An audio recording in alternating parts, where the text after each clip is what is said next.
আমরা ক্রিয়েট করতে যাচ্ছি। তো ক্রিয়েট করছিলাম গত পর্বে আমরা নেভার পর্যন্ত ক্রিয়েট করছি। আজকে এই মেনুটা মানে এই মেইন কন্টেন্টটা আমরা ক্রিয়েট করব। তো করার জন্য আমি প্রথমে আমার কোড এডিটর আসলাম।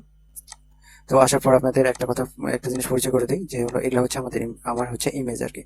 তো এইটা ব্যানার যদি আপনাদের এগুলো প্রয়োজন হয় তাহলে আপনারা আমার কমেন্টে জানাবেন, আমি আপনাদের লিঙ্ক দিয়ে দেবো, ওখান থেকে ডাউনলোড করে নেবেন।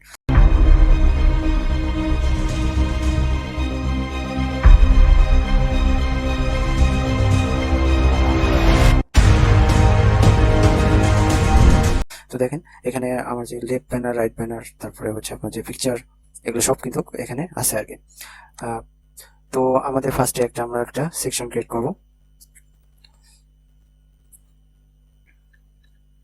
সেকশন ক্রিয়েট করলাম, করার পর সেকশনের মধ্যে আমি আবার একটা র্যাপ কন্টেন্ট নামে একটা ডিভ ক্রিয়েট করলাম, কারণ হচ্ছে এটা যদি আমার পরবর্তীতে মানে দরকার হয় আর কি। তো এই জন্য আর কি আগে থেকে মানে সাবধানভাবে কাজ করা ভালো না, এই জন্য আর কি। তারপর একটা কন্টেনার 1, এটা কন্টেনার আগে হয়তো ক্রিয়েট করছি। টেক্সট ভিতর আমাদের যে দেখেন এখানে কিন্তু এখানে যে এটা হলো H6, ঠিক আছে, আর এটা হচ্ছে H2, আর হচ্ছে এটা হলো প্যারাগ্রাফ, আর হচ্ছে একটা লিঙ্ক, এবং আমাদের যে ইনপুট বক্স এবং মানে একটা বাটন আর কি, আর ডান সাইডে একটা ইমেজ। তো এটা নেওয়ার জন্য আমি জাস্ট 6টা নিয়েছি, মানে এই 6টা নেওয়া হয়েছে। এবার H2 সবগুলো টেক্সট এসইও মার্কেটিং। তো এগুলা হচ্ছে ডিজিটাল। দেখেন এখানে কিন্তু কালার কিন্তু ভিন্ন আছে, ঠিক আছে, এটার কালার ভিন্ন, এটার কালার ভিন্ন। তো এই কালার করার জন্য আমরা স্প্যান ট্যাগের মধ্যে নিব। আমরা একটা স্প্যান ট্যাগের মধ্যে আমি নিয়ে নিলাম ডিজিটাল আইডিয়া। তারপর এসইওটা যেটা আমরা কালার করবো, তো এসইওটা আমি স্প্যান ট্যাগের মধ্যে নিয়ে নিলাম। আর ক্লাস রাখলাম এসইও, আর এটার ক্লাস রাখবো হলো ডিজিটাল। তো আপনাদের দেখার সাথে আমি এটা বড় করে দিই। তো দেখেন এটা এসইও অ্যান্ড হচ্ছে, তো এটার কাজ শেষ আমার। তারপরে আসতেছে আমার যে প্যারাগ্রাফ, তো প্যারাগ্রাফের মধ্যে আমি এটা কপি করে পেস্ট করে দিলাম। আর আমাদের আরেকটা কি আছে, আরেকটা ইনপুট বক্স আছে। ইনপুট বক্স এবং বাটনের জন্য আমার একটা ডিভ ক্রিয়েট করা লাগবে। ডিভের ক্লাস রাখলাম অ্যানালাইটিক্স, তারপরে ওর মধ্যে একটা ইনপুট বক্সের ভিতরে আরেকটা বাটন ক্লাস রাখলাম না, টাইপ হবে সাবমিট। তারপর যেহেতু ফর্মের মধ্যে রাখা লাগবে এটা, তো ফর্মের মধ্যে আমরা রাখলাম। তারপর যে মেন ইমেজটা, ওই ইমেজটা আমি নিচে দিয়ে দেবো, ওই আপনার যে কন্টেনারের ভিতরেই কিন্তু এটা, ঠিক আছে। তো ইমেজটা আমি লিঙ্ক করে দিলাম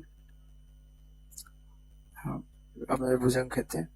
আর এখানে একটা হচ্ছে আমার হচ্ছে অ্যাঙ্কার ট্যাগ ছিল, তো ওই অ্যাঙ্কার ট্যাগটা আমি এখানে দিয়ে দিলাম। টেম্পো, দেখেন এখানে যে অ্যাঙ্কার ট্যাগটা এখানে এটা। তো আমার এখানকার কাজ শেষ। তো আর প্লেস হোল্ডারটা আমার দিতে হবে। আপনারা দেখেন যদি এখানে যে আমার প্লেস হোল্ডারটা আছে, ওয়েবসাইট ইউআরএল, তো এইটা আর কি, এটা আমি দিয়ে নিই। ওকে, কন্ট্রোলে সেভ দিলাম। দেওয়ার পর যদি আপনারা দেখেন এখন আমার যে টেক্সট এবং আমার যে পিকচার চলে আসছে। তো আমরা এখন CSS করব। হ্যালো বন্ধুরা, ভিডিও ভালো লাগলে অবশ্যই লাইক বাটনে একটা ক্লিক করবেন, সাবস্ক্রাইব করবেন এবং বেল বাটনটা অন করে আমাদের পাশেই থাকবেন। তো CSS এর জন্য আমি স্টাইল শিটে চলে এলাম। আর একটা কথা বলে রাখি, সেটা হলো জাভাস্ক্রিপ্ট ফাইলটা আমরা সবার লাস্টের দিকে ক্রিয়েট করব, কারণ হচ্ছে আমি মানে সবগুলো মানে একবারে ক্রিয়েট করতে গেলে অনেক ঝামেলা হবে আর কি। তো আমি চাইতেছি জাভাস্ক্রিপ্টটা আমি সবার লাস্টের দিকে করব, কারণ হচ্ছে এখানে যদি দেখেন, যদি আমি রিফ্রেশ করি তাহলে জিনিসগুলো স্মুথ ভাবে চলে আসতেছে, এখান থেকে আসতেছে, তারপর আমি স্ক্রল করলে এগুলো আসতেছে। তো এগুলো হচ্ছে আমার জাভাস্ক্রিপ্টের কাজ আর কি। তো আমি এখানে আসলাম, আসার পর আমার যে CSS ফাইল, তো CSS ফাইলে ফার্স্ট টাইম যে কন্টেন্ট সেকশনটা নিয়েছিলাম, তো সেকশনটা নিব। সেকশনের উইথ রাখবো 100 VW, display flakes, justify content centre, align item centre, padding রাখলাম হচ্ছে 0, মানে ওয়াই সাইড থেকে 0, এক্স থেকে 6 rem, আর হচ্ছে পজিশন রাখলাম রিলেটিভ। তারপর যে আমার কন্টেনার 1 আছে, কন্টেনার 1 এর জন্য আমি display flakes, justify content, align item centre. তারপরে এটা মানে আপনার সব এলিমেন্টকে সেন্টার করতেছি আমি। তারপর হচ্ছে আপনাদের কন্টেনার মার্জিন টপ দিলাম, কারণ হচ্ছে এখানে দেখেন এখানে কিন্তু একটা মার্জিন আছে, এখানে যে মার্জিনটা ওইটা আর কি। টেক্সট অ্যাড নিলাম, টেক্সট অ্যাডের মধ্যে আমি যে প্যাডিংটা, মানে ভিডিও অনেক বড় হয়ে যাবে এই জন্য তাড়াতাড়ি করতেছি, আপনারা বুঝে নেবেন কি। Padding right 45 pixel. ওকে, আমরা যদি এখন স্ক্রিনে দেখি যে আমাদের যেটা দেখেন, আমরা যে ডিসপ্লে ফ্লেক্স করছিলাম, ডিসপ্লে ফ্লেক্স কোনটাই দিচ্ছি, ডিসপ্লে ফ্লেক্স হচ্ছে এই যে সেকশনে না কন্টেনারে যখন আমি ডিসপ্লে ফ্লেক্স দেবো তখনই কিন্তু এটা কিন্তু মানে ডান দিকে চলে যাবে এবং এটা ওই ওর পজিশন অনুযায়ী নিবে। এই সেন্টারটা দেওয়ার মানে হচ্ছে যে আমরা যে সেন্টারটা দিছি এই সেন্টারটার কারণে কিন্তু আমার যে ইমেজটার মাঝামাঝি আমার টেক্সটগুলো শো করবে আর কি। তারপর আমরা মার্জিন বটম, মার্জিন নিচের দিকে একটু মার্জিন দিয়ে নিলাম। তারপর যে টেক্সট এর যে উইথ, ফন্ট সাইজ, তারপর টেক্সট ট্রান্সফর্ম আপার কেস করে দিলাম, কালার এটা। তো আমরা যদি এখন দেখি যে আমাদের দেখেন ওয়েলকামটা অনেক সুন্দর লাগতেছে, এটার মানে সেম আর কি। তো মার্জিন আমরা বটম 15 পিক্সেল করে দেবো। তারপর H2 নিলাম, H2 এর CSS করবো, font size 50 pixel, font width 700, colour হচ্ছে এটা। তারপর আমরা ডিজিটালের যে কালারটা ওইটা আমরা দিয়ে দিব। তো আমরা যদি দেখি এখন দেখেন এটা কিন্তু এরকম আসছে, এই দুটোর কালার এখন চেঞ্জ করে দিব আমি। তো ওইটার নাম লিখছিলাম ডিজিটাল, আরেকটার নাম লিখছি হচ্ছে কি এসইও। তো এসইওর কালার হচ্ছে রেড। ওকে, যদি এখন দেখি তো দেখেন আমার কালার কিন্তু করা শেষ। আরেকটা জিনিস, এসইওটা হচ্ছে ফন্টটা মানে হচ্ছে ট্রান্সফর্ম আপার কেস হবে, তো আপার কেস করে দিলাম। তো এখন যদি আপনারা দেখেন এসইও কিন্তু ট্রান্সফর্ম আপার কেস নিয়ে নিয়েছে, ঠিক আছে। তারপর আমরা টেক্সট প্যারাগ্রাফটা নিলাম, প্যারাগ্রাফে হচ্ছে মার্জিন দিয়ে দেবো 20 পিক্সেল আর কি, উপর এবং নিচ থেকে। এবং যে আমার প্যারাগ্রাফ এবং এই দুটাই আমি একসঙ্গে ধরছি, কারণ হচ্ছে প্যারাগ্রাফের মধ্যে যে অ্যাঙ্কার টেক্সট আছে ওইটার আর কি ফন্ট সাইজ দেবো 14 pixel, line height 30 pixel, colour হচ্ছে এটা, and font with 300, letter spacing 0 pixel করে দিলাম। তারপর আমরা যদি দেখি আমাদের যে প্যারাগ্রাফটা ওইটা কিন্তু ওকে। এখন আমাদের যে অ্যাঙ্কার ট্যাগটা ওইটার আমরা কাজ করবো, অ্যাঙ্কার ট্যাগের টেক্সট ডেকোরেশন নান, কালার হচ্ছে এটা, আর হচ্ছে অ্যানালিটিক্স যেটা আছে ওটা ডিসপ্লে ফ্লেক্স করে দিব আমি। তাহলে কি হবে, ডিসপ্লে ফ্লেক্স হলে কি হবে, এটা দেখেন এই দুটো কিন্তু অ্যাডজাস্ট হয়ে গেল, ঠিক আছে। তারপরে পজিশন রিলেটিভ করার কারণ হচ্ছে আমরা এটার মধ্যে যেহেতু এটা যাবে, তো এই জন্য আর কি। তো দেখেন আমাদের কাজ কিন্তু প্রায় কমপ্লিট।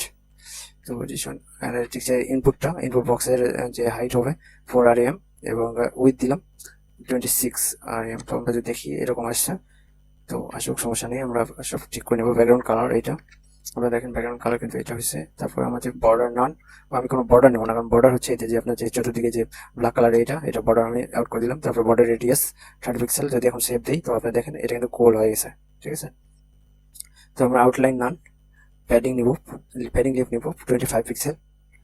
প্যাডিং লিফ নেওয়ার কারণ হচ্ছে এখানে যে টেক্সটটা আছে টেক্সটটা যেন মাঝামাঝি একটু সরে আসে এদিকে, তার জন্য আর কি। তারপর আমার কালার যে হোয়াইট কালার করে দিলাম, আমার টেক্সট যেটা লিখবো ওইটার কালার হচ্ছে হোয়াইট আসবে আর কি।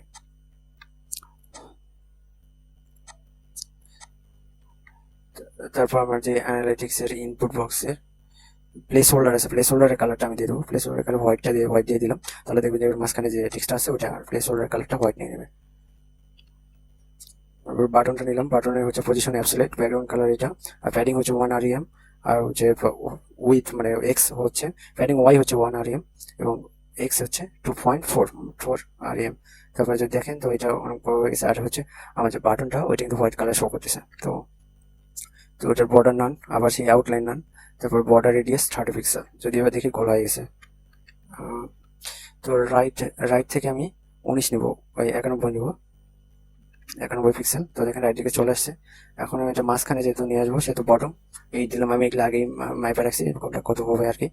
তো অত মানে ভিডিও বড় হবে দেখে এটা একটু তাড়াতাড়ি করে দিলাম। তো দেখেন আমাদের কাজ মোটামুটি শেষ। এখন দুই ধারে আমাদের যে দুইটা পিকচার আছে ওই দুইটা পিকচার আমাদের নিয়ে আসতে হবে। তো এটার জন্য আমরা বিফোর অ্যান্ড আফটার ইউজ করবো। তার আগে আমাদের যে কাজগুলো, আমি কালারটা দিয়ে দিই, এটা বাটনের যে কালার টেক্সট কালার হবে ওটা আমি দিয়ে দিলাম। তো বাটনের টেক্সট কালার দেখেন এটার সঙ্গে কিন্তু এটা মিলে গেছে। অ্যান্ড হচ্ছে এখন শুধু এই দুটো পিকচার আমাদের অ্যাড করা বাকি।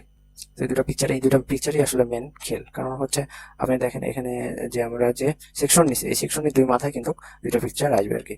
তো সেহেতু আমি আর কি করবো, যে ফন্ট সাইজ 15 পিক্সেল করে দিলাম এটা বাটনে আর কি।